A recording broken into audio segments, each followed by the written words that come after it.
Face au soutien du Rwanda au M23 et l'AFC, les USA menacent Kigali de sanctions lourdes et l'isolement stratégique, le non-respect répété des accords par le Rwanda pourrait coûter cher à Paul Kagame. Alors question, quelles seraient les conséquences diplomatiques et sécuritaires que subirait le Rwanda? La réponse dans cette réflexion d'Oscar Malkaïch.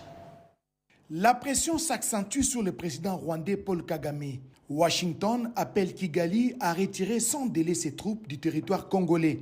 Les États-Unis mettent ainsi en lumière des engagements non respectés pris par Kigali dans le cadre de l'accord de paix signé le 4 décembre 2025. D'après le ministre de la Communication et des Médias, l'annonce du retrait des troupes rwandaises et de la coalition AFC M23 de la ville d'Uvira constitue une diversion. Et c'est une diversion. Vous avez toujours entendu le M23, qui est en réalité le fils du Rwanda, dénier, dire ne pas être concerné par le processus de Washington. Comment, alors que la pression a été de manière claire faite sur le Rwanda, vous avez suivi notamment l'ambassadeur américain pour ne parler que de lui au Conseil de sécurité, mais pourquoi c'est les M23 qui doivent venir un peu comme s'offrir pour dire écoutez, c'est moi le fautif, je vais quitter Uvira. Il est évident que c'est une manœuvre qui vise à distraire les médiateurs américains, qui est engagé à prendre des actions, parce qu'il est évident que ce qui s'est passé à Uvira est inacceptable. C'est depuis plusieurs décennies que la RDC accuse le Rwanda de soutenir militairement des groupes armés, dont le M23 et ses alliés, dans l'est de la RDC, aux antipodes des accords régionaux et des principes de bon voisinage. Face à cette situation, le président de la République, Félix Antoine Tshisekedi Tshilombo, s'est engagé sur plusieurs fronts, notamment les fronts diplomatiques. Processus de Luanda, initiative de Nairobi, plaidoyer intense auprès des différents partenaires internationaux. Kinshasa continue à tout prix de diversifier la voie politique et diplomatique pour mettre fin à ce cycle infernal de violence, une diplomatie active qui vise à restaurer une paix durable dans les zones en proie à l'insécurité, particulièrement dans les provinces du Nord et du Sud Kivu, devenues aujourd'hui les ventres mous des conflits. Vous suivrez juste après ce journal l'intégralité de l'interview qu'a accordé le porte-parole du gouvernement, Patrick Muyaya Katembwe, sur une chaîne étrangère. Et puis, contrairement à l'annonce du retrait des troupes à Uvira, l'AFC M23 renforce ses hommes dans les montagnes qui surplombent la ville. À cela s'ajoutent le pillage et les massacres des paisibles citoyens. Suivez plutôt ce communiqué des autorités de la province du Sud Kivu, lu par Oscar Malkaïch. Dénonciation des graves violations du cessez-le-feu par les rebelles de l'AFC M23 soutenus par les Rwandais. Au lendemain de l'annonce par M. Corneille Nangaa du retrait des troupes de l'AFC M23 de la ville d'Uvira, le gouvernement provincial du Sud Kivu dénonce les graves violations du cessez-le-feu telles que repris dans l'accord de principe signé à Doha. Cet après-midi du 16 décembre 2025, la Direction générale des douanes et accises, DGDA, a été complètement pillée par le militaire rwandais. Marchandises entreposées en vue de la déclaration, matériel de bureau, mobilier et plusieurs autres biens de valeur ont été chargés dans des camions en direction du Rwanda. Passant par la plaine de la Ruzizi, voie désormais ouverte pour faire le trafic entre Bukavu et Uvira en passant par le Rwanda. Le gouvernement provincial dénonce par la même occasion le massacre de patients, enfants, jeunes et militaires survivants de balles, grenades et bombes le long de la route Kamanyola jusqu'à Sangue et de plus de 91 personnes, à majorité des hommes au motif qu'ils seraient des Wazalendo ayant résisté à la prise de la ville d'Uvira. Le gouvernement provincial alerte la communauté internationale sur l'entrée à Uvira cette soirée d'un renfort constitué de 7 camions remplis des armes type roquettes avec pour objectif de constituer une base arrière dans les collines surplombant la ville d'Uvira après avoir fait semblant de se retirer de la dite ville telle qu'exigée par les États-Unis d'Amérique. C'était plutôt des propos recueillis par nos confrères de la RTNC Uvira. À l'approche des fêtes de fin d'année, la police nationale congolaise renforce son dispositif sécuritaire.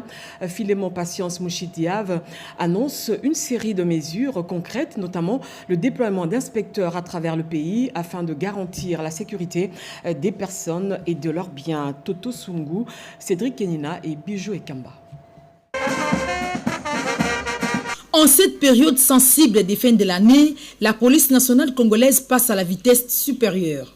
Le commissaire divisionnaire principal, Philemon Patience Mouchid Yav, inspecteur général de la police nationale congolaise, a tenu ce mardi 16 décembre la dernière causerie morale de l'année. Objectif, galvaniser le troupe pour assurer la sécurité des citoyens et de leurs biens pendant les festivités. Nous allons nous mettre au travail à côté du commandement général de la police nationale congolaise. Nous allons leur prêter main forte, toujours en ce qui concerne nos missions, pour que la population de Kinshasa fête calmement et à l'aise les fêtes de Noël et de Nouvel An. Un déploiement spécial d'inspecteurs est prévu à partir du 22 décembre. Ils auront pour mission de contrôler et d'évaluer les unités territoriales et la police des circulations routières sur l'ensemble du pays. Beaucoup d'antivaleurs sont dénoncés par notre population. Ces antivaleurs, ils ont oublié la déontologie et l'éthique de notre noble mission de policiers.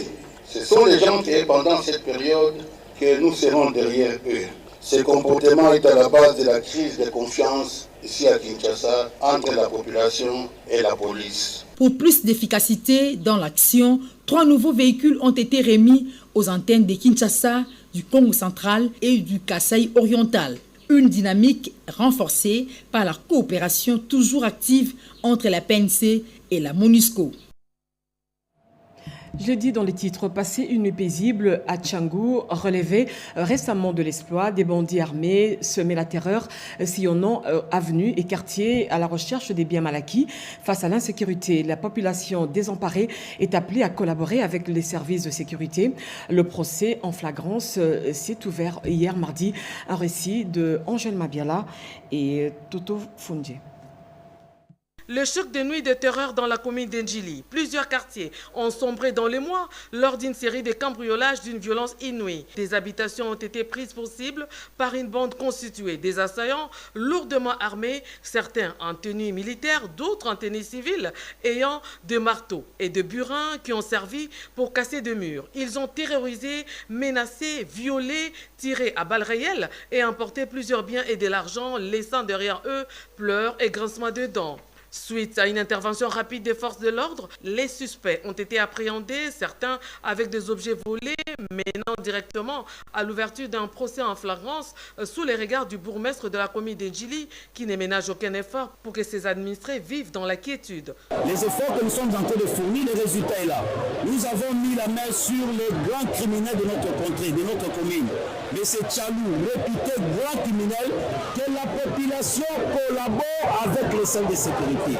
Ça, c'est le fruit des itinérances que nous avons menées. Ça, c'est le fruit de la collaboration entre la population et les services de sécurité. Les tribunaux des garnisons d'Endjili siégeant en audience foraine au quartier 13 se vit forcé de délocaliser ses procès pour le commissariat de police du quartier 7, vu la tension excessive de la population décidée d'en découdre une fois pour toutes avec ces malfrats.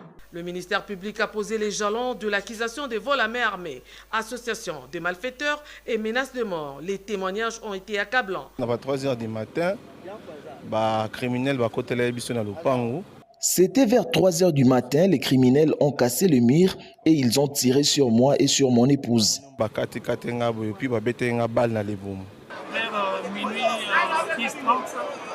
Vers minuit 30, les bandits armés ont envahi ma maison. Ils ont tiré à balles réelles. Ils m'ont blessé à coups de machettes. Ils étaient très nombreux. Ils nous ont tabassés. Ils ont emporté de l'argent et des biens. Que la justice fasse son travail pour qu'ils soient aux arrêts. Au-delà de l'identification visuelle, le caractère criminel s'est aggravé par la présence d'armes à feu présentées par le procureur.